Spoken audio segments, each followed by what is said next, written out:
ever convince me any differently that the shots came from the area of the picket fence on the grassy knoll. No one will ever convince me. I saw it. I believe that's where it came from.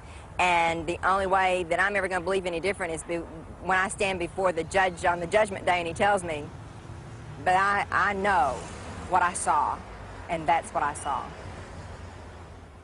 Major Phil Willis, with his wife and daughter, was also in Dealey Plaza. He is certain that the fatal headshot came from the grassy knoll. Hell, I'll tell you, 90% of the people in Dallas, Texas, and probably the United States have heard all this over, have since decided that, as well as the second investigation held in the House of Representatives in Washington. And no one will ever convince me. I know damn well the shot that blew his head off came from the right front. It had always seemed to me that had the car speeded up, had there been better reaction on the part of the driver, they were only yards from what at least I perceived to be safety by getting on the expressway.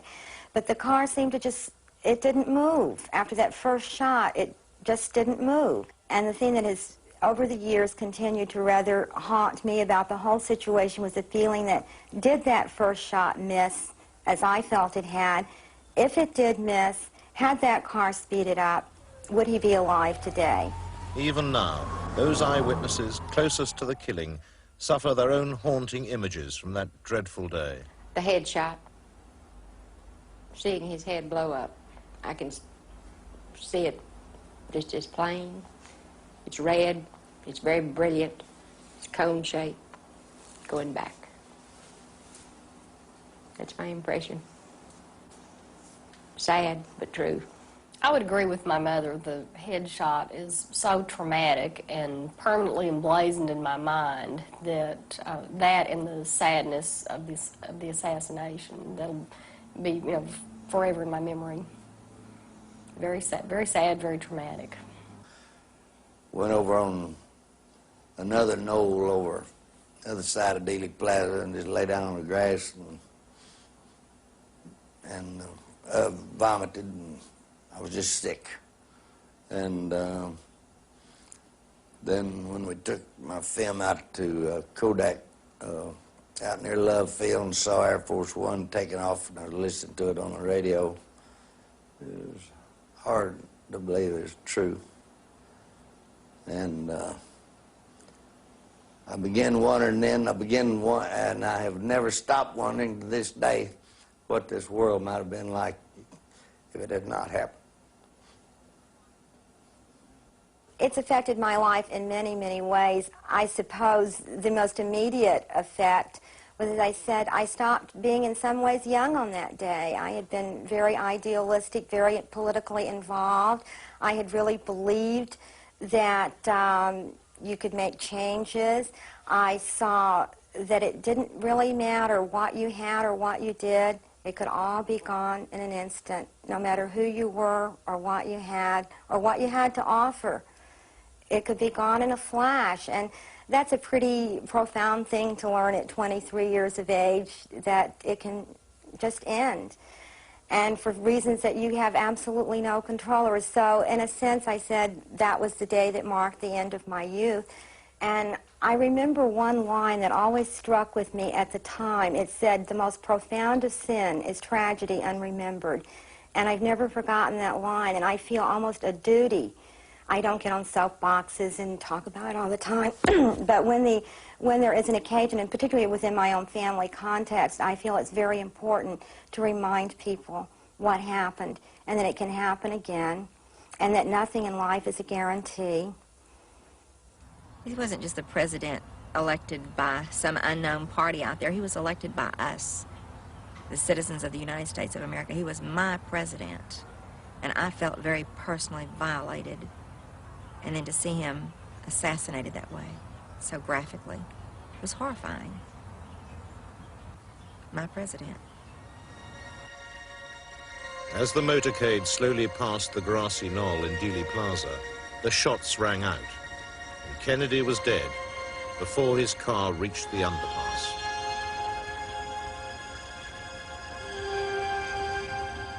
When the Secret Service bodyguards finally realized what had happened, there was a frantic 4-mile dash along the Stemmons Freeway to the nearest hospital.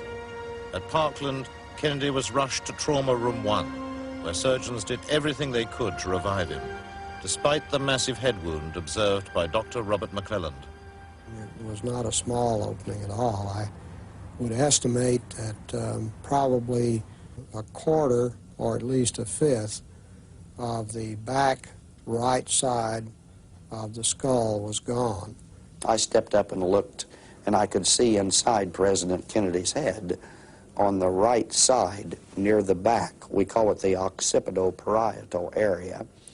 And the scalp had been torn apart there, and the skull had been blasted open by the effect of the high-velocity missile. I thought it was probably an exit wound because, generally speaking, high-velocity missiles of that type will enter through a rather small opening, and by creating a blast effect and by the tumbling of the bullet, it will then, as it exits the body, leave a large hole. Particularly large caliber bullets, like from a .45 or from a deer rifle or something of this sort, would cause that kind of massive exit wound. We had taken the casket in the room in the meantime and prepared it, and Miss Kennedy came into the room, and she was, you know, standing there looking at him very calm, holding back tears, you know. It's just, she was emotional. I mean, she never did cry.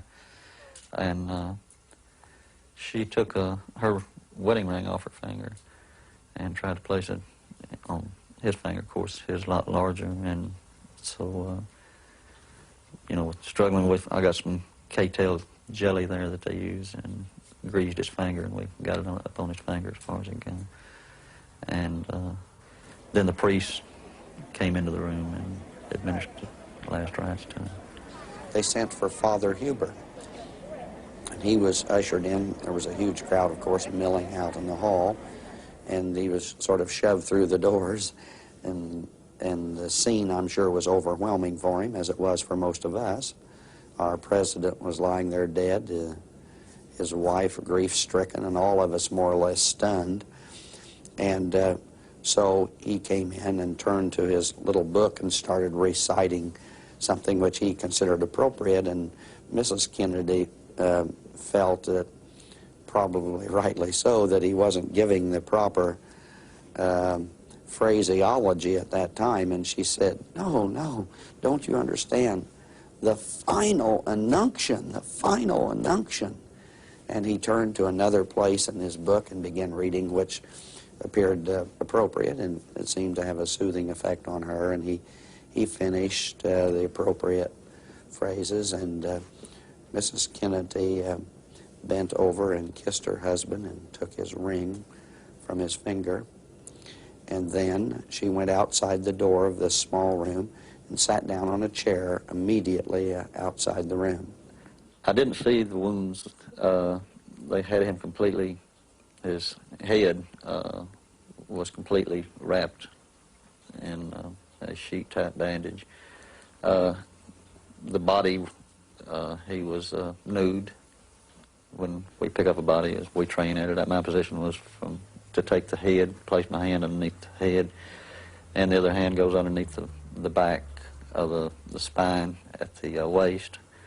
Then Peanuts, his hand goes next to mine on the waist, and he gets below the knees wherever we can stretch the person out. And we picked him up, and the back of his head felt like a wet sponge.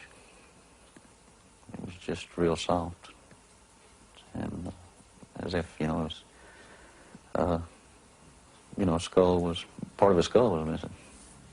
It was just that soft. While the president lay dead at Parkland, another tragedy was unfolding a short distance from downtown, in the Oak Cliff district, where police officer J.D. Tippett had been gunned down by an unknown assailant. It came out over the radio that the suspect had gone into the Texas Theater.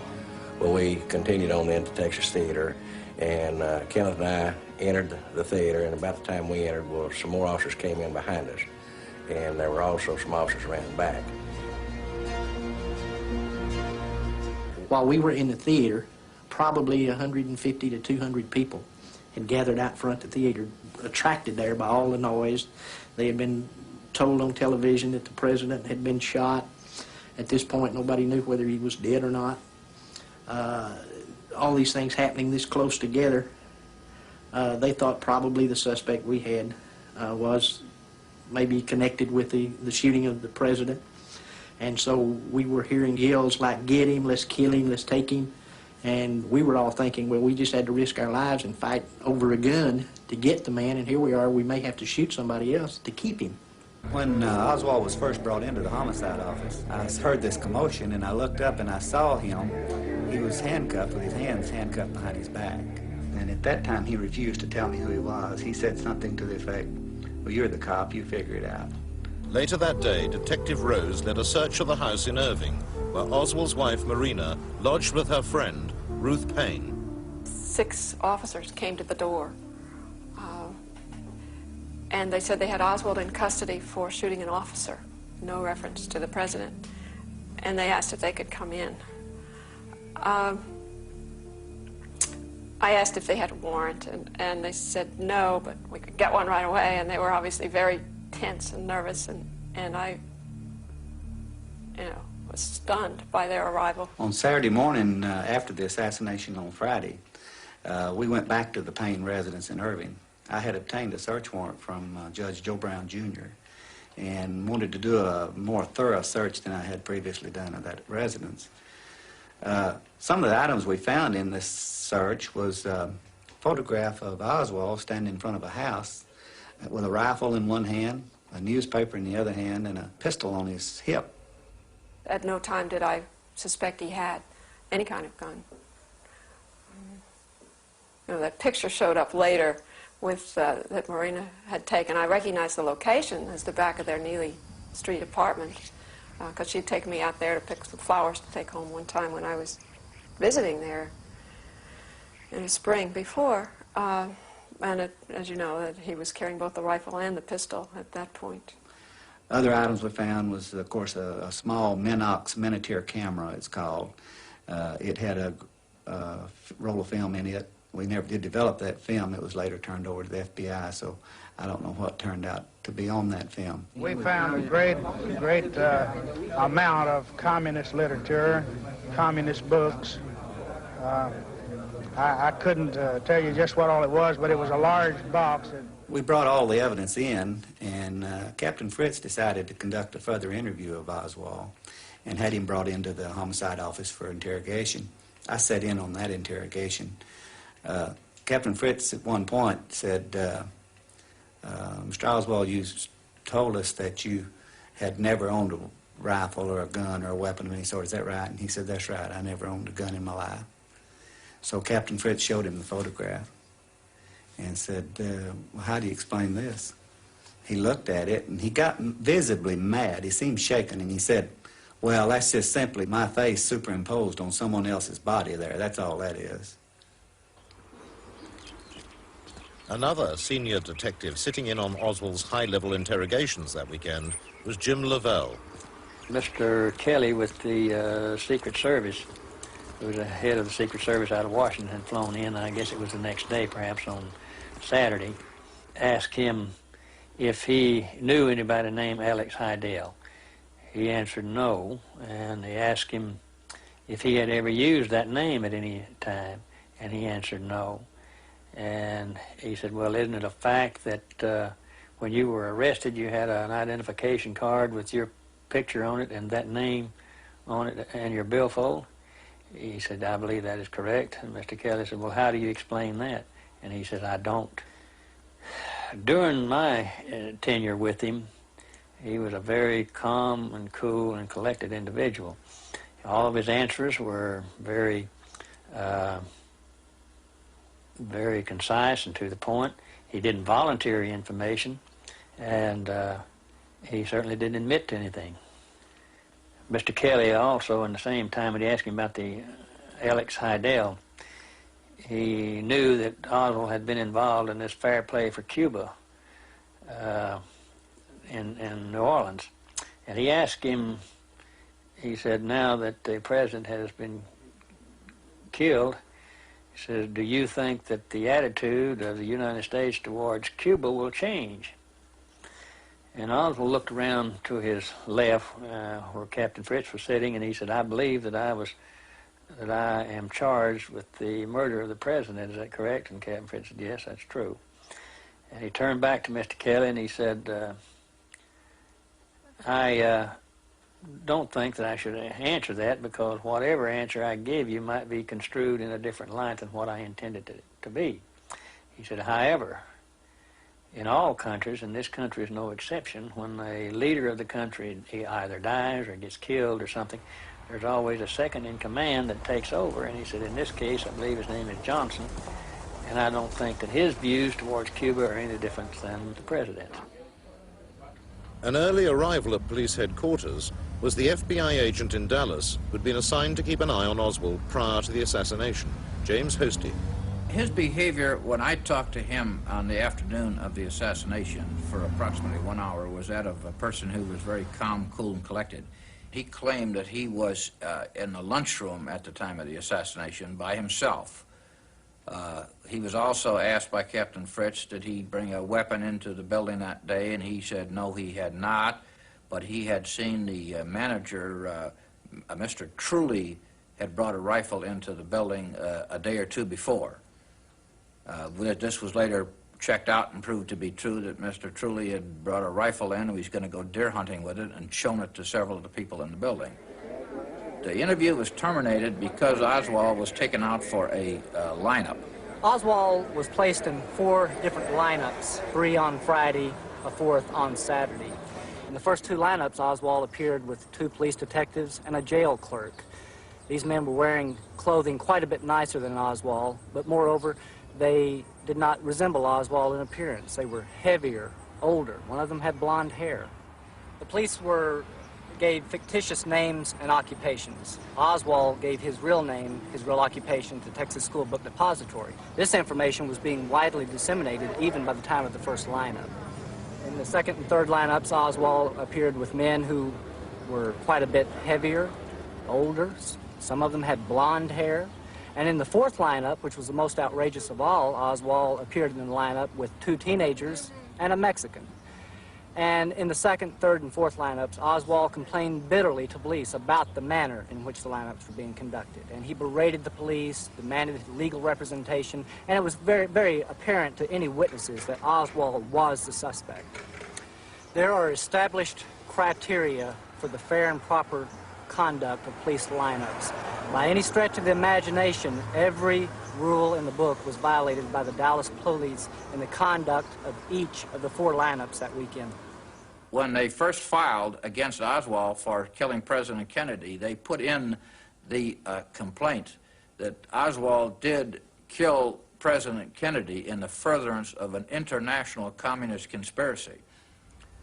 The White House called down to the district attorney and vehemently objected to that, in which then the district attorney removed this statement from the original complaint. Because of this, the White House was extremely upset with the local authorities, and we were under the strictest orders not to give them any information whatsoever at all about Oswald. This caused them to jump to the wrong conclusion and think that we were hiding something about ourselves when we were really cloaking the information about Oswald's Soviet and Cuban connections. In Mexico City, 2 months before the assassination, a man claiming to be Oswald had visited both the Soviet and Cuban embassies, demanding a visa allowing him to travel to Russia via Cuba. He was unsuccessful. The American authorities were aware of this trip. I asked him if he'd ever been to Mexico City, and he became quite upset about that. But this was more, he was more startled. And he said something to the effect, "How did you know about that?" And then wouldn't speak about it anymore. Whether it was Oswald or an imposter in Mexico City, it was a connection that the American authorities were anxious to conceal at all costs. James Hosty gives the official explanation for this cover-up. Oswald had been in contact with V.V. Kostakov, who was the Soviet KGB chief of assassinations and sabotage for the Western Hemisphere. I think the fact that Oswald had been in contact shortly before the assassination with a person of that nature, and due to the fact that he had spent 3 years in Russia, this would have caused the American public to become so outraged that it could have led to World War III. I believe for this reason they decided that they would keep this from the American public. Whatever the real mission was in Mexico City, the American authorities at the highest level were determined that it should never be revealed. In Mexico City, the CIA agents were instructed to cease and desist their investigation of a possible Castro connection to Oswald's assassinating of President Kennedy. There was a near mutiny among the CIA agents over this order to stop the investigation. The ambassador to Mexico City stated he was given orders from his superiors to stop the investigation, and then commented, well, if the president's own brother agreed with it, I guess we'd have to go along with it, which would indicate to me that Attorney General Robert Kennedy concurred with the order to stop the investigation of the Castro connection to Oswald.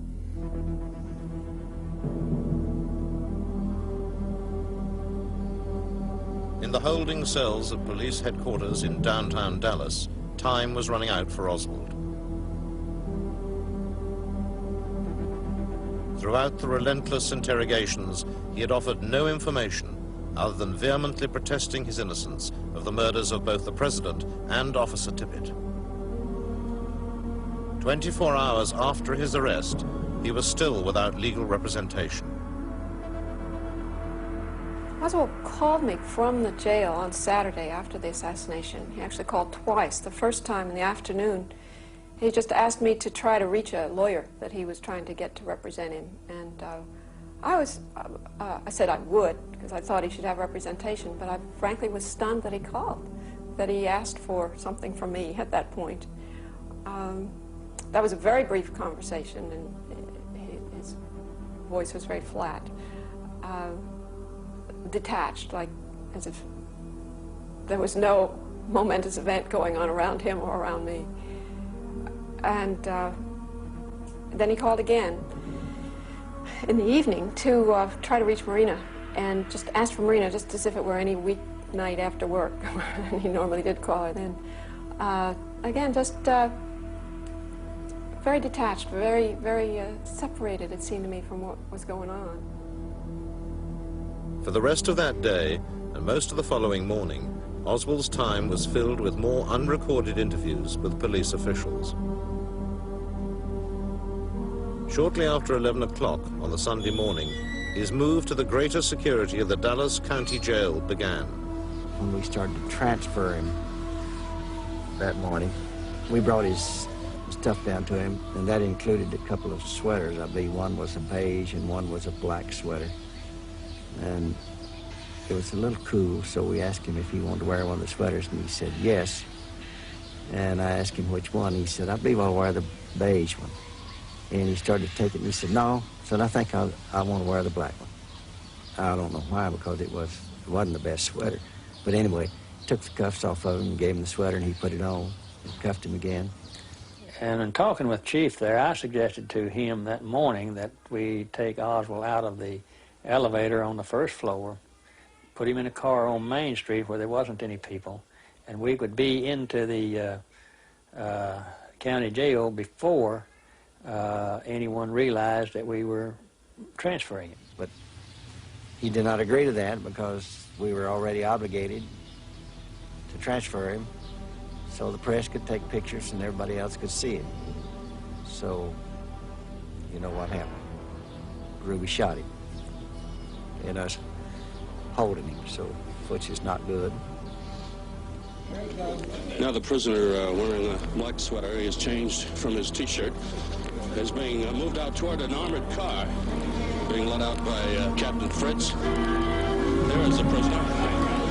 Do you have anything to say in defense? Oswald has been shot. Oswald has been shot. Mass confusion here. Holy mackerel. A shot rang out as he was led into his car. A shot There's a mass confusion there. I had Oswald, in addition to being handcuffed to him, I had my left hand hooked into his belt on his right-hand side. And I pulled back with him, trying to pull him behind me. But without any leverage, I wasn't able to move him to any distance. What I succeeded in doing was turning his body a little bit.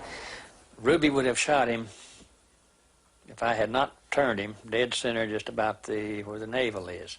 As a result, by me pulling on him, trying to turn him in that reflex action, he shot him over here about 4 inches to the left of the navel. The bullet went all the way through him and lodged just under the skin on the right-hand side. If it had been a little better, a little higher caliber or more powder in the bullet, it would have gone on through him and hit me approximately in the same place. But it stopped just under the skin, and I could roll it around under the skin just like a seed in a grape. I stood beside Dr. Shires and watched the efforts to salvage Mr. Oswald. I remember that he was given pure oxygen because he was already unconscious, and little or no anesthesia. And when the abdomen was opened, one could hear the blood escaping from the aorta. And he received 18 pints of blood within the next few minutes in an effort to resuscitate him.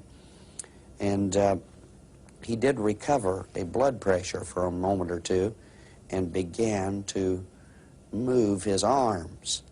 You may recall that the bullet had entered his left chest, had gone through the stomach, the spleen, had torn the superior mesenteric artery on the aorta, gone through the vena cava, passed through the upper pole of the right kidney, buried itself through the liver and into the skin of the abdominal wall on the opposite side.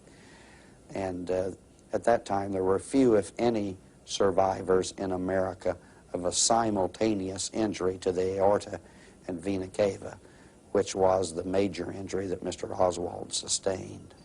I was probably about 20 to 25 feet from the point of the shooting, and I was looking in that direction. And when the shot was fired, it didn't really sound like a pistol shot. It was a muffled sound, but I knew that it was a shot. And my first thought was that probably some older officer that was ready to retire, that was probably, I figured, bereaved and grieved over the shooting of Tippit, that really that's what my first thought was, that it was some policeman that shot him. My first thought was that one of my fellow officers had shot Oswald. But as the crowd began hollering, the gun passed in front of my face, and I grabbed at it, but I missed it, and I kept hollering, "Somebody get that gun, somebody get that gun." And there was a voice came from this pile of humanity that said they had the gun. Then suddenly I ended up with Ruby. We drug him back into the jail office where we restrained him and began to get handcuffs on him. Chief Curry, along with Captain Fritz and other top administrators, had originally planned, it was my understanding, to transfer Oswald during the night. But outside political pressures coming from as far as Washington insisted that Oswald be shown that he hadn't been coerced into a confession, that he hadn't been beaten, and that the world exposure be granted on this subject. After all, he was an assassin accused in killing the President of the United States. Chief Curry did not have the final say as to when or how Oswald was transferred. It came from his superior, which was the city manager at that time. So, again, we knew better than to transfer him under those conditions, but we didn't have any choice. I was fairly certain in my mind when I saw Lee Oswald lying on the floor that he was going to die. And then I went to Parkland Hospital, and certainly he was dead. And that's when I met his wife, Marina, and his mother, Marguerite. Marina, through an interpreter from SMU, a Russian interpreter.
O'Connor was a medical orderly who assisted at President Kennedy's autopsy on the night of the assassination.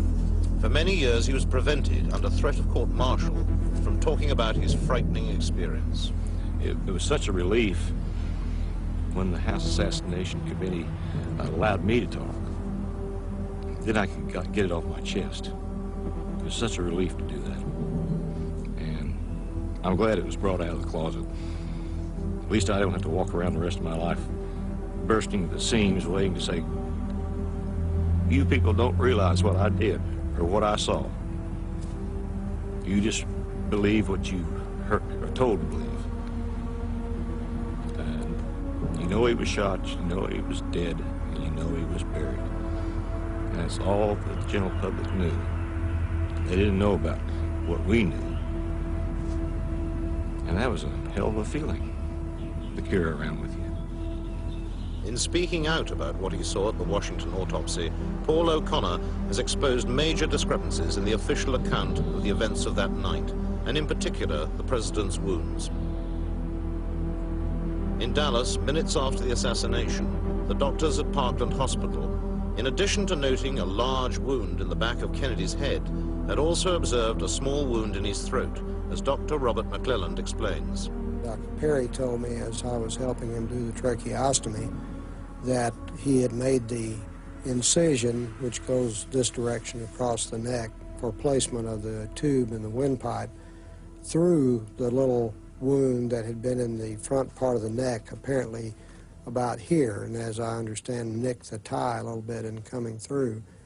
And I estimate from what he told me that the size of that tiny little injury on the front part of the neck was perhaps the size of the end of my little finger, very small. What I would usually think about that kind of wound, and what I thought about that one from his description of it, was that it was most likely an entrance wound.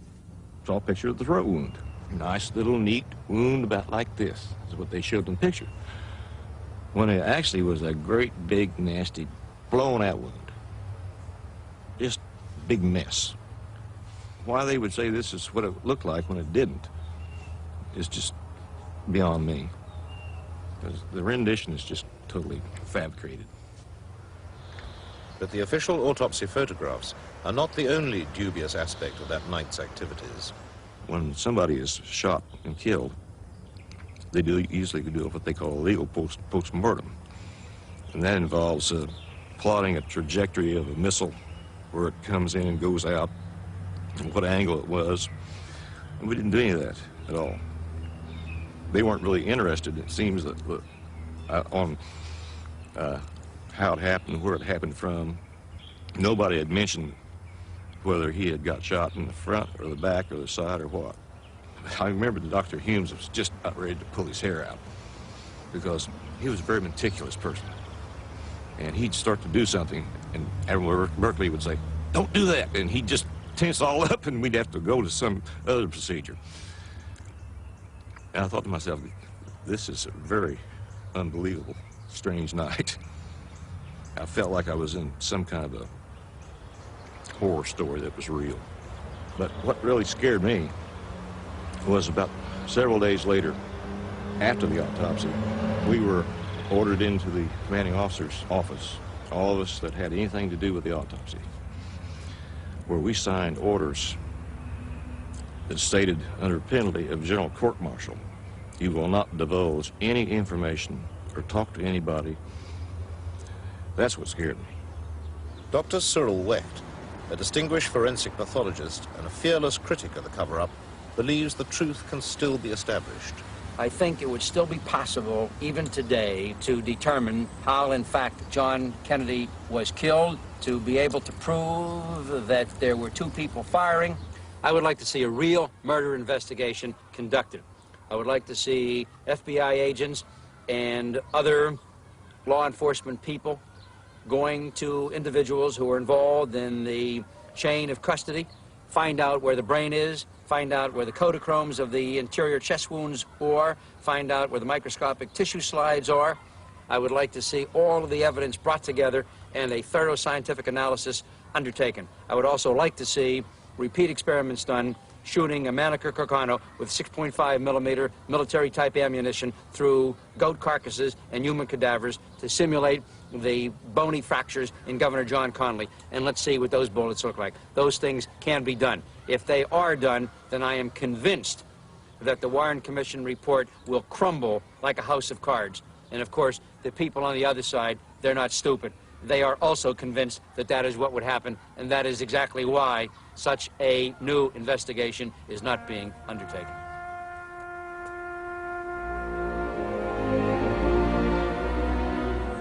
But the questioning voice of the American people refuses to be silenced. Each year on the anniversary of the assassination, a dedicated band of disbelievers meet on the grassy knoll in Dealey Plaza, typical of those millions of Americans who've refused to swallow their government's official line. Through their diverse efforts and their persistence, critics such as these have kept the quest for the truth alive.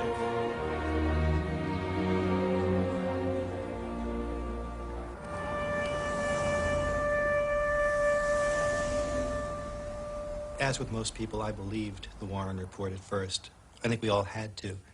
We needed to know that there was no nameless they that got away with this, that it had been solved. But the more that was written, the more that we learned, the more questions there were. For every question that was answered, there were 10 more new ones that needed to be answered. And I felt that for my own sake, for all of our peace of mind, we needed to know more of what happened to President Kennedy. They didn't tell us the truth. It's a very valid criticism of the Warren Commission that it failed to follow up many, many important leads and witnesses that came to its attention. One of the best examples, I think, is the fake Secret Service man up on the grassy knoll and a Dallas police officer. Within a minute or two after the shooting, Officer Joe Marshall Smith ran up on the grassy knoll following the other witnesses. That's where they all went initially. And Joe Smith pulled his pistol when he spotted a man behind the picket fence up on the grassy knoll. And this was a man dressed in coat and tie. And this man, even looking right into Smith's revolver, said, "Hey, I'm Secret Service." And he pulled out some credentials that, to Officer Smith, indicated that this man was legitimate. Smith left him alone and went away, investigating other areas in the plaza. The important part is that the Secret Service at no time had any agents anywhere in Dealey Plaza, with the exception of the agents who were riding in the motorcade. So here's a guy passing himself off as a Secret Service agent to a Dallas police officer, and there was no Secret Service agent there. The Warren Commission either didn't know that or didn't want to know. They didn't even ask Officer Smith pertinent questions about that encounter. And to me, that's one of the great failings of the Warren Commission, and a typical example how important evidence was overlooked initially or lost at that time. There was some new evidence that came out in late 1976, evidence that I was responsible for, in that the researchers had long been aware of recordings of the Dallas Police Department's radio channels. The department was using 2 at that time. And some interference began just a couple minutes before the assassination occurred. And that interference continued for 5 minutes or so after the assassination, and it effectively blocked all police communications on their main channel. What wasn't known was which officer was responsible for it. My thinking was that if the officer were in or very close to Dealey Plaza, his open microphone may have picked up the sound of the shots. From that theory sprang an investigation by the House Assassinations Committee, and after some digging they found what they thought were the original recordings. They had the scientists analyze the recordings and decided that after some tests and then firing some test shots in Dealey Plaza and recording those, that there were 4 shots fired during the assassination, perhaps as many as 6. And that, of course, proved conspiracy. For 2 years, through political turmoil, the House committee flourished. It investigated areas that needed to be investigated, some that we hadn't thought of before. Others, unfortunately, were overlooked. And as a result, after the dust cleared, we were given a report. The report said, yes, there was a conspiracy, but a very limited conspiracy. There were at least 2 people firing at President Kennedy. Much of the evidence leading toward involvement of government investigative agencies, perhaps in the actual murder, perhaps just in the cover-up, were all pretty much glossed over. Some recommendations were made to the Justice Department. They were never followed through. During the House Assassinations Committee hearings, the FBI and CIA admitted that they had withheld evidence. that they have obstructed justice. Not a single person was ever put to task for this. They were just allowed to go, and that's the way it remains till this day. We can't know the truth unless we have subpoena power and people that want to know the truth. If they don't want to know the truth, whether because they don't believe in it or because they feel it's politically advantageous to themselves not to investigate it, then we'll never know the truth. But how can this country go on after a quarter of a century of this cover-up? How can we build on that? We're building on a lie. We've got to know the truth. The House Select Committee on Assassinations concluded, primarily on the acoustics evidence, but not exclusively, that there were 2 people firing shots in Dealey Plaza. And they decided, based on the scientific evidence that took a period of some 9 to 10 months to analyze fully, that shots number 1, number 2, and number 4 all came from the Texas School Book Depository building. But shot number 3 did come from the grassy knoll to the president's right front. Therefore, it's inescapable. Conspiracy because there were at least 2 shooters. So all this means that according to the United States government, there are now 2 official conclusions as to what happened. The Warren Commission says there was 1 shooter and 3 shots. The House Assassinations Committee says 2 shooters, a total of 4 shots. There's a conspiracy or there isn't. That's where we're stuck, and we have been since 1978.